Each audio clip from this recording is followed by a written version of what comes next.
तुम्हाला वाटतं का की तुमच्या आवडत्या मँगो ड्रिंकमध्ये खरा आंबा आहे? 100% मँगो ज्यूस समजून असे ड्रिंक्स जर सतत पित असताल तर याचे दुष्परिणाम तुमच्या शरीरावर होणार आहे. FSSAIच्या नियमानुसार मँगो ज्यूसमध्ये 10% मँगो फ्रूटचा ज्यूस असणं गरजेचं आहे. म्हणून या फ्रूट्स ह्या नियमाप्रमाणे बरोबर आहेत, कारण याच्यामध्ये 100 ml मध्ये 10% म्हणजे 10 ml मँगो पल्प असतो आणि बाकी जे 80 ते 90 ml जे असतं ते पाणी, साखर, फ्लेवर्स आणि प्रिझर्वेटिव्स.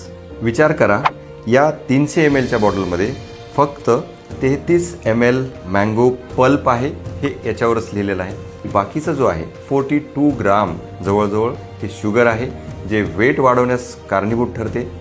डायबिटीज आपल्याला होऊ शकतो आणि सगळ्यात महत्त्वाचं म्हणजे लहान मुलं जर हे पित असतील तर नॉन अल्कोहोलिक फॅटी लिव्हर होण्यास हे कारणीभूत ठरू शकते. एवढंच नाही तर यामध्ये जो येल्लो कलर आहे तो सनसेट येल्लो आणि टाट्राझिन हे आर्टिफिशियल कलर्स आहेत, जे की मुलांमध्ये हायपर ॲक्टिव्हिटी, चिडचिडेपणा आणि ॲलर्जी तयार करतात. यासोबतच हे एक प्रिझर्वेटिव्ह असतं सोडियम बेन्झोएट, जे सी व्हिटॅमिन सोबत मिक्स केल्यानंतर बेन्झिन तयार होतं, जे की कार्सिनोजेनिक असतं, म्हणजे कॅन्सर होण्यास कारणीभूत ठरू शकतं. तर कॉमेंट बॉक्समध्ये कॉमेंट करून सांगा, हे आर्टिफिशियल ज्यूसेस पिणार का घरच्या आंब्यांचा किंवा फळांचा रस करून पिणार?